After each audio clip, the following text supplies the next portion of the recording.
yang terjadi sebetulnya? Nah itu tadi, mulai 9 tahun ini, dan mulai 10, 11, nanti mulai naik ya grafik estrogen, hormon estrogen perempuan. Ya. Puncak-puncaknya di usia 20-an ini. 20 sampai 30. Makanya di sini ya itu bagus sekali anak perempuan menikah dan anak perempuan punya anak, melahirkan. Kenapa? Itu lagi estrogen lagi tinggi-tingginya.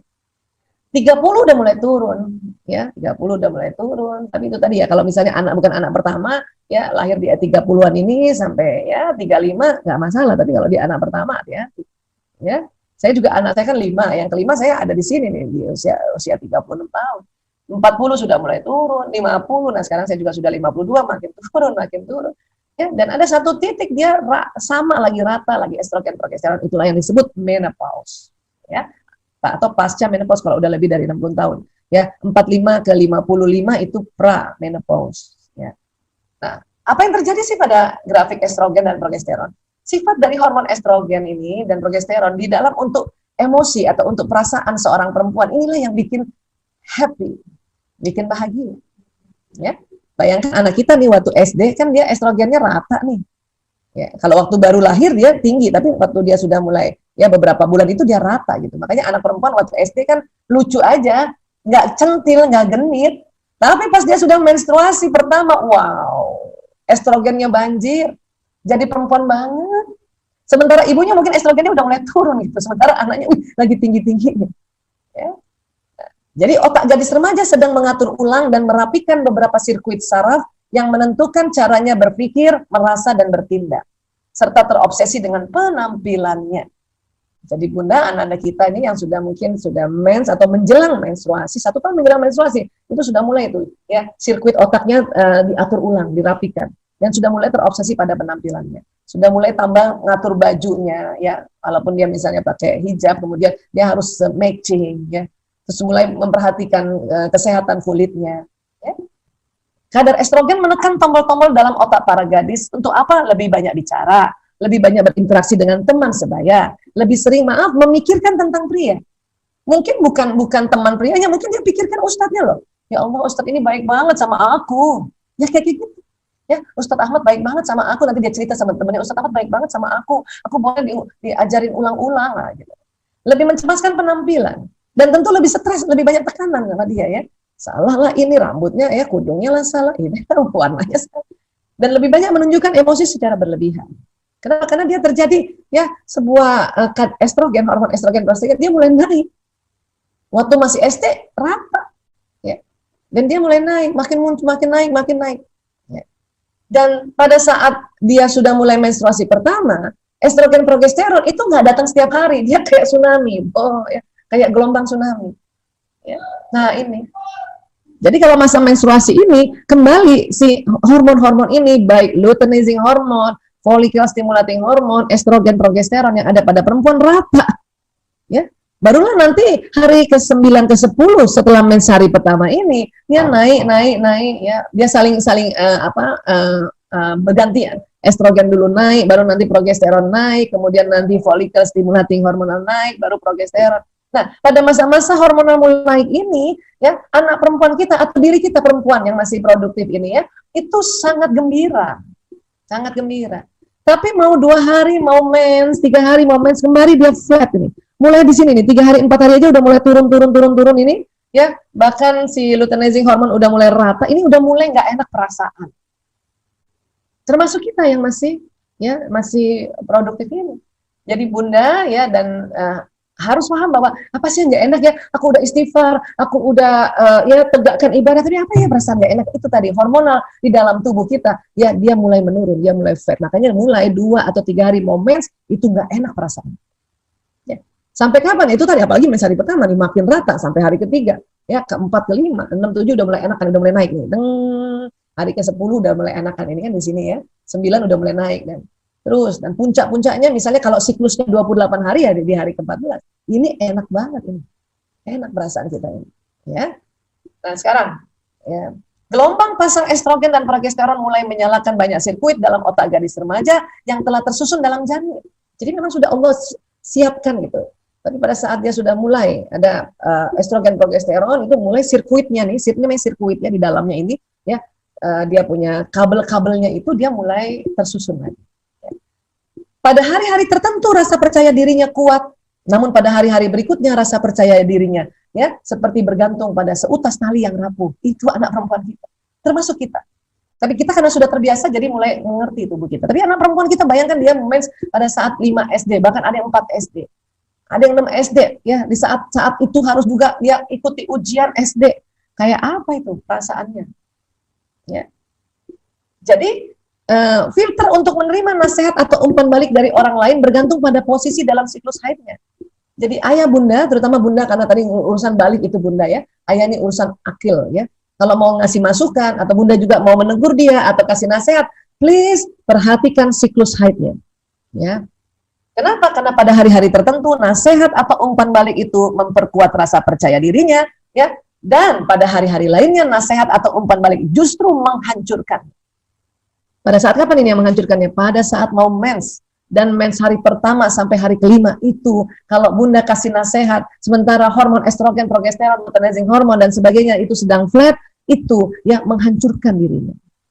Kita juga dulu mungkin kayak gini, cuma orang tua belum lagi mau belajar tentang hal ini ya, karena penelitian juga belum banyak. Jadi saya ingat banget itu waktu SMP baru mens itu, ya galau, gundah gulana, nggak ngerti, belum ada juga pelajaran organ reproduksi lebih detail kayak sekarang.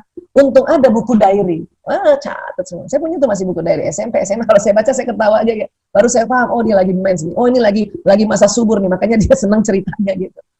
Ya, untuk itu makanya bantu anak-anak kita mencatat. Apa yang dicatat? Mens hari pertamanya saja. Nanti mens berikutnya catat mens hari pertamanya. Lagi besoknya supaya kita tahu di siklusnya kira-kira berapa ya. Ada yang 26 hari, ada yang 28 hari, ada yang 30 hari. Ya. Tapi kalau bunda misalnya bingung, berapa hari siklus anak saya, pokoknya gini aja deh. Kalau dia mens hari pertama ini, oh ya sudah ini, apalagi kalau dia mens, ya nggak usah kasih nasihat macam-macam, nggak usah negur, kita seneng-seneng aja. Ya, ajak ngobrol seneng-seneng, apa hobinya, ya. Kadang-kadang juga diajak ngobrol seneng-seneng apa hobinya, dia langsung rata ini mukanya, jutek. Ya, ini masih nggak enak nih, 1, 2, 3, 4, 5, 6, 7, 8, nah ini ya, baru nih 9 nih, setelah dia mens ini, baru enak nih diajak bicara nih, ada sekitar 10 hari gitu ya. Tapi nanti 3 hari mau mens atau 4 hari mau mens, mulai lagi 2 hari mau mens, ya, ini nih di sini nih, itu mulai nggak enak lagi dia. Itulah makanya kita perlu tahu siklus mensnya. Paling nggak 28 hari kita ngitung lah. 1, 2, 3, 4, 5, 6, 7, 8. Ya, berarti hari ke-24 itu mulai wanti-wanti tuh, mulai jaga-jaga tuh. Dan ajarkan Ananda kalau dia apa-apa dia omong sama kita, bunda aku gak enak aja perasaannya, aku udah istighfar, aku udah ngaji, aku udah sholat. Sampaikan saja, kayaknya mau mens nak. Dan anak perempuan kalau kita kasih tahu kayaknya mau mens itu tenang itu. Dia nggak merasa bahwa diri saya kenapa ya saya ya, gitu. Dan karena dia baru pertama nanti, misalnya nih baru pertama nih umur 10 tahun, itu kan tambah lebih kaget lagi. Sementara waktu dia masih SD, dia belum terjadi masalah kayak gini. Kalau kita udah bertahun-tahun menstruasi, ya dalam setahun aja bisa 12 kali atau 11 sampai 12 kali menstruasi. Jadi sudah mulai biasa, tapi anak kita belum biasa. Apalagi masih SD, ya masih imut-imut. Saya dulu kelas 2 SMP. Agak mendingan tuh, ya akalnya masih agak udah banyak nyambung juga gitu kan. Nah ini yang harus difahami. Kenapa? Karena kalau bunda misalnya menasehati anak mau mens dan pada mens hari pertama sampai kelima, ya padahal kalimatnya sama pada saat dia masa subur, diterima oleh mereka ini anak perempuan ini jadinya lain. Misalnya pada masa subur nih ya, pada hari-hari di sini, ini 10 hari ya. Misalnya dia pakai baju punten celananya agak ke bawah gitu, jadi bokongnya kelihatan. Terus kita bilang, sayang diganti ya celananya ya nak, bokongnya kelihatan. Iya bunda, ya umi, ya mama. Oh dia langsung gak apa-apa. Tapi coba deh, mau mens atau lagi mens hari pertama sampai kelima, kalimatnya sama. Ya, dia pakai celana bokongnya kelihatan. Nak, ya ganti nak celananya nak, itu bokongnya kelihatan. Apa yang dibilang maminya? Dalam hatinya apa? Terus langsung kesel dia. Oh, jadi bokong aku jelek. Padahal kalimatnya sama oleh ibunya pada saat ditegur, pada saat dia masa subur dengan ya pada saat dia masa menstruasi atau pramenstruasi, tapi diterimanya kenapa? Hormonnya sedang minim sehingga perasaan happy-nya berkurang. Ya. Ini dia nih. Anak-anak kita nih yang perempuan pada masa di sini itu dia semangat banget. Bunda, pokoknya aku harus hafal minggu ini. Misalnya gitu ya. Hafal minggu ini misalnya 10 surat atau misalnya ada yang sudah mungkin 1 juz hafal, saya harus hafal. Nah, ini semangat ini ya. Tapi tahu pas udah mulai masuk dari moments 2 atau 3 hari moments, itu kan jangan di situ, di sini nih udah mulai turun nih. Ya. Ayo sayang, loh katanya targetnya ya hafalnya banyak. Bunda aku males banget. Nanti aja deh. Nah, kalau ada anak perempuan sudah kayak gitu yang minggu lalu dia semangat dan kemudian tiba-tiba drop, langsung ibu harus sudah mikir, oh dia mau mens. Ya sudah suruh istirahat, ya sudah nak istirahat nak. Ya, coba lihat agenda ininya, siklus mensnya nak, diajar. Oh iya, ini hormonnya lagi turun, jadi istirahat aja. Ya, kalau misalnya lagi udah habis istirahat, enak perasaannya, mau ngafal lagi, kan ini belum mens ya, mau ngafal lagi, ayo sok atau hafalin. Ya, tapi kalau enggak ya udah istirahat dulu. Ini yang terjadi kendala pada perempuan ini. Ya, jadi mohon dipahami oleh kita orang tua dan juga tentu oleh Bapak Ibu guru sehingga ya kerjasama kita sangat baik gitu ya. Nah, dan punten ini dilihat dari samping apa nih, jadi hadap ke sana ya, ini potongan samping kiri ya, ini rahim ya, di depan rahim itu kantong kemih dan di belakangnya usus besar dan ini tempat ya anus di sini. Ya punten maaf, ini jalannya menstruasi dan jalannya lahir dan jalannya koitus ini namanya vagina ya, dan ini tempat kencing. Posisi rahim yang asli itu ke depan, ya, antefleksi ke depan gini. Dan pada saat anak lagi mens ini, lapisan yang ada di endometrium menebal, ya, kemudian dia berkontraksi untuk terlepas. Makanya Ananda pada saat menstruasi itu udah mulai nggak enak nih, depan nggak enak, belakang nggak enak. Dan ada yang sampai kesakitan banget sampai pingsan. Itu tolong Bunda bawa ke dokter kandungan untuk dilihat, dimonitor pakai USG. Khawatirnya rahimnya ini kebalik, dia ke belakang gitu. Itu sakit banget kalau lagi mens.